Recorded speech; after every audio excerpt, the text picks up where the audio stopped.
नमस्कार किसान भाइयों, मैं शुभम एरिया एग्रोनॉमिस्ट यारा फर्टिलाइजर आपका स्वागत करता हूं। किसान भाइयों, आज हम बात करेंगे पेड़ी गन्ने के प्रबंधन के संबंध में। किसान भाइयों, पेड़ी गन्ना एक ऐसा उपक्रम है जिसमें हमारे किसान भाइयों के लिए जो लाभ की संभावनाएं हैं वो काफ़ी ज़्यादा होती हैं, क्योंकि इसमें जो बेसिक खर्च होता है जैसे बीज का खर्च, खेत जुताई का खर्च आदि नहीं होता। पर अगर हम वर्तमान की बात करें तो पेड़ी गन्ने के क्षेत्र में हमारे किसान भाइयों के सामने काफ़ी दिक्कतें आती हैं। एक तो पेड़ी की संख्या काफ़ी कम हो रही है। पहले हमारे किसान भाई 2 से 3 पेड़ी लेते थे, अब वो 1 तक ही सीमित रह गई है। और दूसरा, पेड़ी गन्ने का जो उत्पादन है वो भी पौधे गन्ने के मुकाबले काफ़ी कम रहता है। तो इसमें अगर हम वास्तविक कारण की बात करें तो वास्तविक कारण जो है कि हमारे किसान भाइयों को सही जानकारी नहीं होती कि पेड़ी गन्ने में पोषण प्रबंधन किस तरह से होना चाहिए, कीट एवं बीमारियों का प्रबंधन किस तरह से होना चाहिए।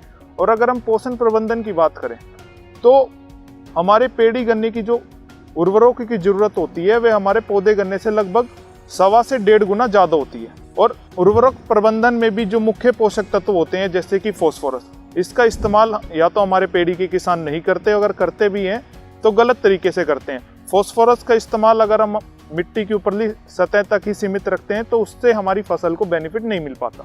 फास्फोरस का एक स्वभाव है कि जब तक वह फसल की जड़ों तक नहीं पहुंचेगी तब तक वह अच्छे से काम नहीं कर सकती। यारा आपके लिए हमेशा तत्पर रहते हैं, आपके लिए नई टेक्नोलॉजी युक्त खादें लाते हैं। तो उसी श्रेणी में हमारी एक खाद है यारावीटा सैनिफोस।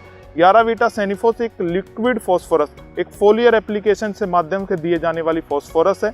इसके अंदर 22% फास्फोरस, 3% कैल्शियम और 3% नाइट्रोजन की मात्रा है। पेड़ी की जो शुरुआती अवस्था होती है, जब उसमें फुटाव होने लगता है, तो उस समय अगर हम यारावीटा सैनिफोस का इस्तेमाल करते हैं 500 ml प्रति एकड़ के हिसाब से, तो उसमें हमारी फसल में जो फुटाव होगा वो ज़्यादा होगा, ज़्यादा से ज़्यादा कल्लों की संख्या बढ़ेगी, कल्लों के सूखने और मुरझाने की जो दिक्कतें आती हैं वे बिल्कुल कम होंगी। दूसरा, फास्फोरस जब हम पौधे में स्प्रे के माध्यम से देते हैं तो वह पूरी तरह पौधे में अवशोषित हो जाती है, जिससे कि जो जड़ें काम नहीं करती, डीएक्टिव हो जाती हैं, वह भी एक्टिव हो जाती हैं और हमारी फसल एक अच्छा विकास और एक अच्छी पैदावार की तरफ बढ़ती है।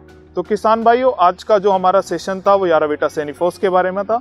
अगली बार आप हमसे जुड़े रहें, हम आपको पेड़ी फसल के बारे में और अच्छी जानकारी देंगे जिससे कि आपको निश्चित लाभ होगा। धन्यवाद।